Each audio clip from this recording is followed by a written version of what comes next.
Bagaimana kalau sekarang itu ada di sebagian restoran itu menyediakan makanan yang dilapisi emas, jadi lebih waktu itu gimana? Oh, tempat makanan dilapisi emas. Bukan tempatnya, makanan itu betul dikasih emas. Makanan, Gitu. makanan emas. Ada di Muslim itu menyediakan hidangan steak dilapisi emas itu boleh? Emas ini makan orang. Saya kira emas itu di tandasnya ada. Ini dimakan oleh semua orang.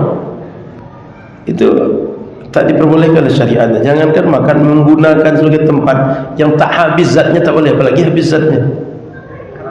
Haram dilakukan itu. Kenapa dikasih emas itu? Apa gunanya? Ada zat emas yang belum dimakan di badan kita. Biar kemahalan bayar gitu, Pak. Masya Allah. Itu enggak diperbolehkan begitu. Ada bukan baru aja. Di itu restoran Turki Muslim. Restoran steak paling terkenal di dunia. Masya Allah. Kalau ada orang masak emas macam itu, kasih kita sebagian bang, biar kita olah daripada masuk dalam perut. Tak ada melihat emas dalam perut itu. Paling cacing-cacing perut itu emas cuma. Mending lagi istri saya dengan emas itu dia senang.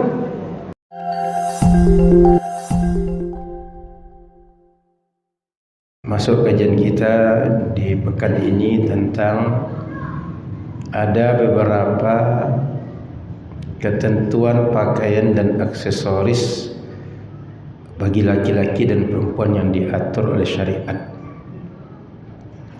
Di dalam kitab Matan Taqrib disebutkan faslun fil libas, pasal tentang aturan berpakaian, hakam hukum yang ditetapkan syariat terkait pakaian yang kita pakai baik dalam ibadah atau di luar ibadah. Kata Imam Abi Syuja, wa yahrumu 'ala rijali lubsul harir.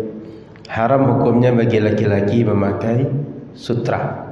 Tak boleh sama sekali laki-laki pakai sutra, baik untuk pakaian ibadah, pakaian ihram, pakaian harian, atau pakaian yang digunakan sebagai kafan orang yang meninggal.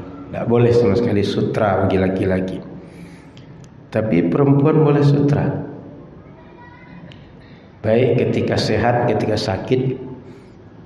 Dan laki-laki bila kondisi darurat, sakit kulit, alergi, hanya boleh pakai sutra, atau hanya bisa disembuhkan dengan pakai sutra baru boleh. Bolehnya ini karena darurat, tak ada lagi pilihan lain kecuali pakai sutra. Di dalam agama kalau disebut darurat artinya tak ada pilihan lain. Satu-satunya yang harus dilakukan, melakukan yang dilarang oleh syariat. Kalau masih ada opsi, masih ada pilihan lain, dia belum darurat. Kemudian Bapak Ibu rahmati Allah, yang tak boleh lagi bagi laki-laki adalah wattakhattumu bidzahab, memakai cincin berasal dari bahan emas. Laki-laki tak boleh. Begitu juga semua aksesoris di badan yang berasal dari emas. Kenapa disebut cincin? Karena umumnya laki-laki pakai cincin cuma. Tidak ada laki-laki di zaman dulu itu pakai anting, pakai kalung, pakai gelang. Hanya cincin saja. Makanya disebutkan wattakhattum bidzahab, memakai cincin berasal dari emas. Tapi semua di badan laki-laki tak boleh ada memakai emas, baik cincin atau perhiasan yang lain. Wa yahillu lin-nisa, tapi halal bagi perempuan. Perempuan boleh memakai emas baik untuk untuk kalung, untuk gelang, untuk cincin, untuk anting atau perhiasan yang lain. Laki-laki tak boleh. Hanya untuk perempuan.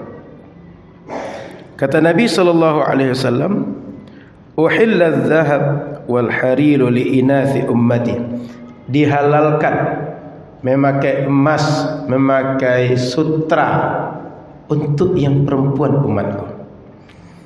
Wa hurrima ala dzukuriha, tapi diharamkan untuk yang laki-laki umatku. Jadi keduanya tidak boleh Bapak Ibu. Laki-laki tidak boleh pakai emas, laki-laki tidak boleh pakai sutra, perempuan boleh. Kemudian wa qaliludz zahabi wa katsiruhu fit tahrimi sawa. Emas ini banyak dan sedikitnya sama hukumnya. Kan boleh jadi kita pakai cuma 1/4 gram, 1/4 emas, atau pakai 1 emas, pakai 1 gram, 10 gram, 1 gram, 100 gram, sama-sama haramnya. Sama dengan khamar.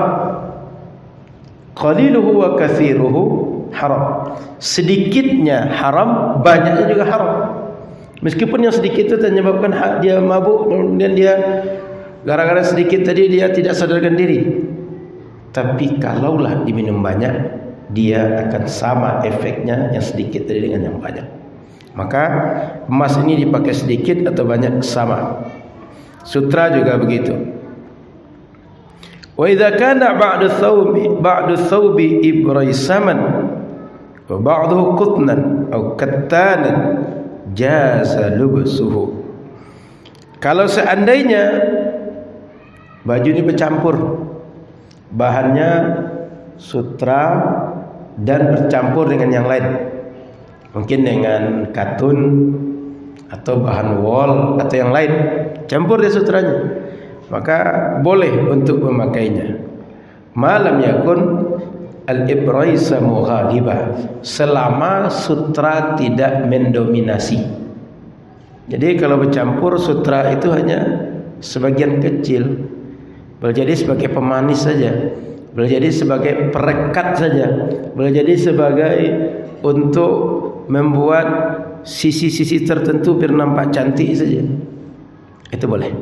Tapi kalau dominan sutra, yang lain sebagai penambah, campuran saja, tak boleh.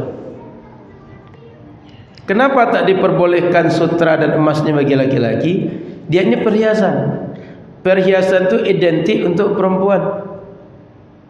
Bila laki-laki pula sudah berhias, khawatir pertama karakter perempuan berubah pada laki-laki. Jadi laki-laki pula yang menjadi sumber ketertarikan. Maka efeknya nanti akan muncul perilaku orang suka sama jenis. Makanya hikmah di balik itu Nabi tak memperbolehkan laki-laki berhias dengan perhiasan yang disuka banyak orang, sutra dan emas. Dan bila kita kaji dengan masalah taharah, memakai emas ini bukan hanya sekedar untuk perhiasan, tapi berbagai wadah dalam kehidupan tak boleh kita gunakan dari emas. Ini gelas, bahannya emas, tak boleh. Kita makan nasi, makan pempek, tapi piringnya emas, tak boleh.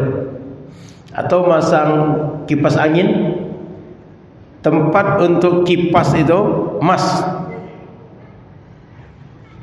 Lampu, ini kan lampu hias nih, ditempatkan di tempat emas, tidak boleh.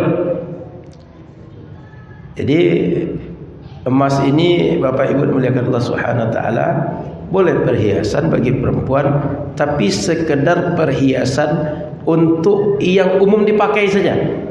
Artinya tidak boleh juga mentang-mentang boleh perempuan pakai perhiasan, dia pakai di badan dia saja 0,5 kilo perhiasan emas, gelang, cincin, semua perhiasan di badan totalnya kalau timbang 0,5 kilo, sehingga jari itu kalau diangkat tu agak berat sikit.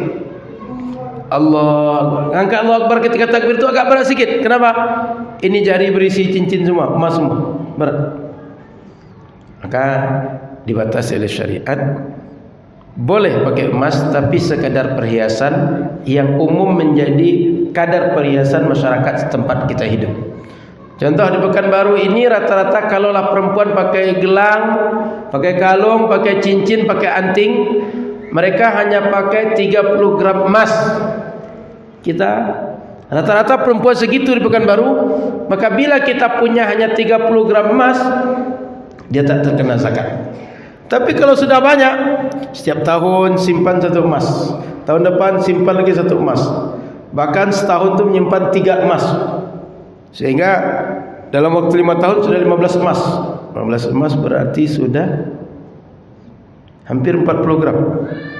Ya berarti ya 15 kali 2 seperempat, 2,5. Kan 1 emas itu 2,5 gram kan? Iya Bu? Betul Bu? Maka 37,5. Jangan-jangan nanti dalam waktu 10 tahun itu emas tadi sudah sampai pula 85 gram emas, sehingga wajib pula dizakatkan. Yang tersimpan belum lagi yang dipakai. Maka emas itu boleh dipakai perempuan, tapi tak pula boleh berlebihan, secukupnya. Kemudian Bapak Ibu yang dimuliakan Allah Subhanahu wa taala, termasuk yang tak boleh dipakai oleh kita semua adalah pakaian yang merupakan ciri khas umat selain umat Islam, menjadi ciri khas mereka di waktu tertentu, hanya waktu itu mereka pakai, kita memakai itu pula tak boleh. Contoh, ada biksu-biksu yang tak berambut itu, punya pakaian khusus itu. Mereka hanya pakai untuk hari raya misalnya. Umat agama Buddha, agama Hindu hanya dipakai hari raya misalnya. Kita punya pula pakai seperti itu, tak boleh. Tapi bila pakaian seperti kita ini, pakai baju kemeja, pakai celana, modelnya celana dasar, atau pakai baju, boleh jadi bentuk baju jaket atau sweater, baju kaos dan segala macam, itu tidak terlarang. Maka tasyabbuh bil qaum itu adalah bila kita memakai ciri khas suatu kelompok tertentu di luar Islam dan di waktu yang mereka memakainya khas waktu itu. Makanya kita pakai sepatu, pakai pentalon kata orang dulu. Ya pakai pentalon istilahnya Pak ya. Pakai pentalon segala macam itu boleh, tidak ada masalah. Termasuk berbagai pakaian kita berkembang terus. Kopiah, peci, kupluk, lobe, apa istilahnya? Ya lobe kalau Melayu ya. Lobe, berbagai macam itu tidak ada masalah. Maka ini perlu dicatat, 2 hal ini penting. Laki-laki tak boleh pakai emas, tidak boleh pakai sutra. Perempuan boleh dengan syarat kadar kewajaran. Jangan pula muncul nanti kesombongan, mubazir, dan berbagai sikap-sikap yang tidak baik lainnya.